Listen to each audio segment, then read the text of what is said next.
Hello, my dear friends. In this podcast, we will be discussing the significant life changes that have recently happened in our lives. Have you ever experienced a significant life change? If so, how did it impact your life? Share your thoughts and experiences in the comments below. Before we start our conversation, let's take a moment to discuss the importance of the English language. Hey Anna, what are the benefits of learning English? Well, there are many advantages to learning English.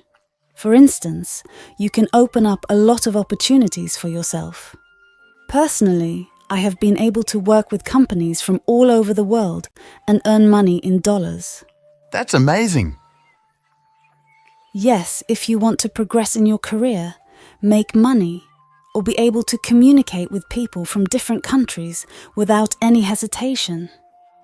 Learning English is very important. But we don't really have a good environment to practice English here. Unfortunately, the English taught in our schools is very basic. It only helps you to pass the exams. I have many friends who got the highest marks in English subjects, but when it comes to speaking, they are blank. They can't even speak a few lines. So, this is a big problem that I have noticed. Hey, I'm curious. What are some cool ways to learn English? The first step to learning English is to get used to hearing it. To do this, make it a habit to listen to English news and podcasts and watch English content instead of watching it in your local language. The more you listen to English and repeat it, the better. A good exercise is called shadowing. This means that whenever someone is speaking, you try to mimic or copy them.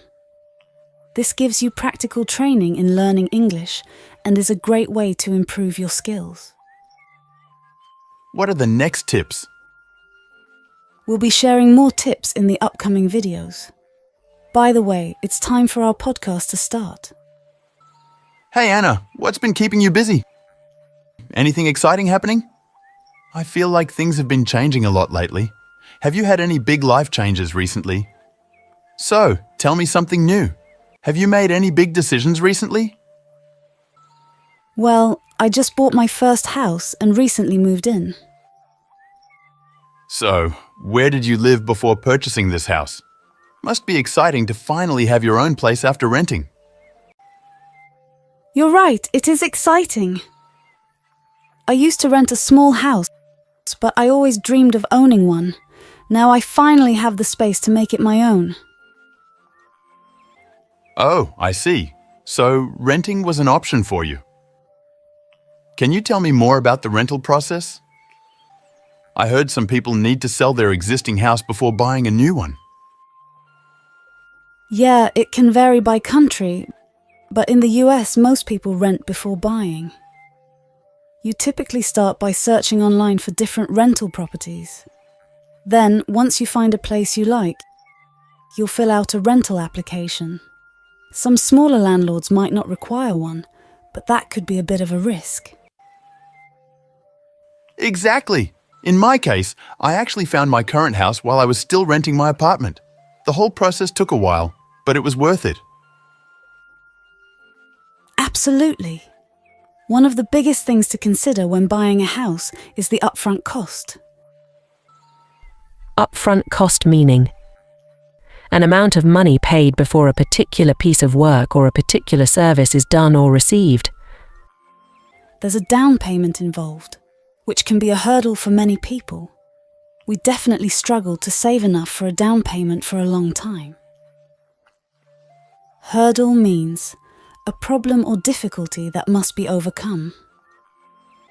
What does it mean, down payment? When it comes to buying a house, one of the biggest expenses is the down payment, which is typically around 20% of the total price. In the United States, houses can range in price from $150,000 all the way up to millions of dollars. However, there are also additional expenses that come with buying a house, which can add up quickly.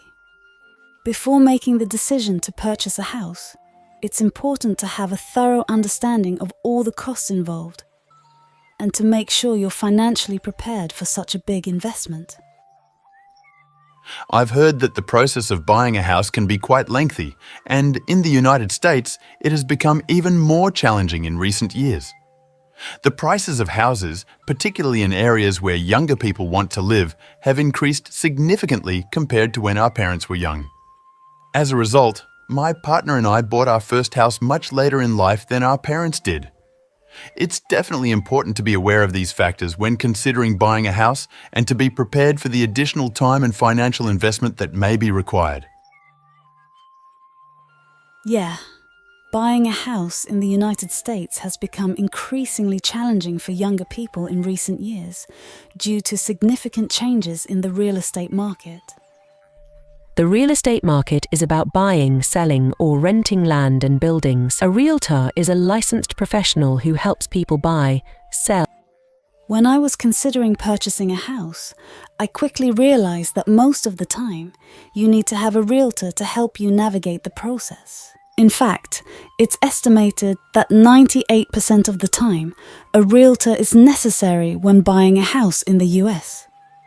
This is just one of many factors to consider when thinking about purchasing a house. And it's important to be aware of all the requirements and costs involved before making a decision. Tell me about your experience working with a realtor. What were some of the most helpful things they did? The process of buying a house can be complex, which is why many people choose to work with a realtor. A realtor can guide you through the entire process and handle much of the legwork involved, which can save you a lot of time and stress. When I first started thinking about buying a house, I thought I could handle it on my own without a realtor. But I quickly realized that the expertise and guidance of a professional were invaluable.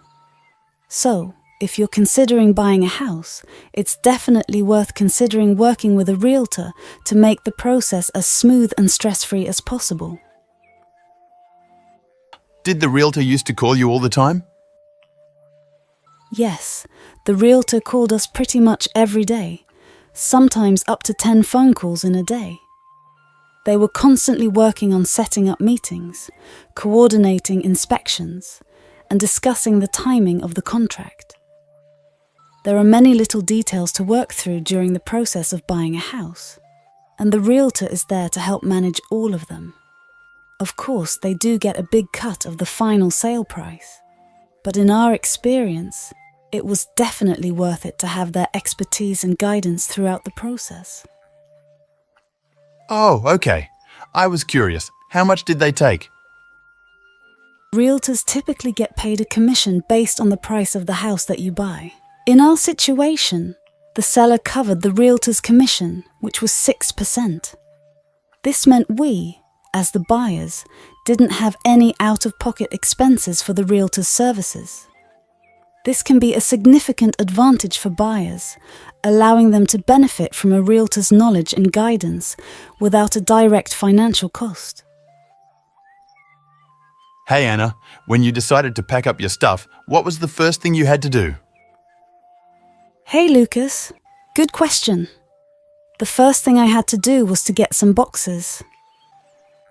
I purchased some boxes and also asked for extra boxes from grocery stores. And then, a few weeks before the movers came, I started breaking down my house and packing everything up. It was a lot of work, but it was worth it in the end. So, Anna, when you were moving, did you pack up all your stuff at once? Or did you do it gradually? Hey Lucas, I did it gradually.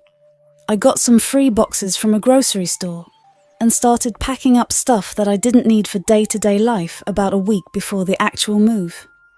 It helped to make the process less overwhelming and more organized.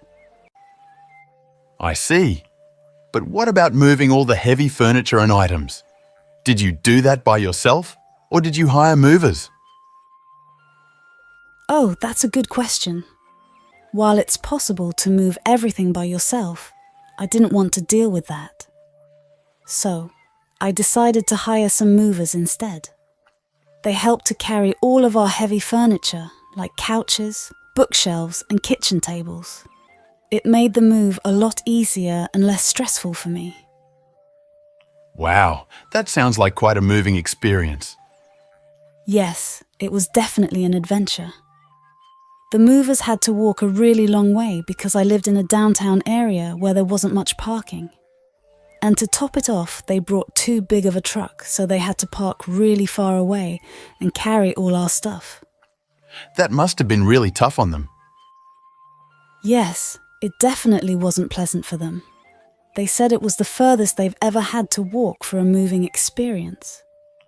And because I lived on the second floor, they had to go down the second floor stairs, then down the apartment stairs, and finally halfway down the street just to put our couch in the moving truck.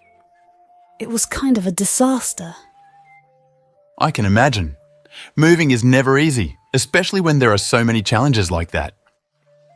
Absolutely. But I'm glad I didn't have to do all that heavy lifting myself, especially since I was newly pregnant at the time. I think hiring movers was definitely worth the price for the peace of mind it provided. If you found the video helpful, please hit the like button and subscribe to my channel.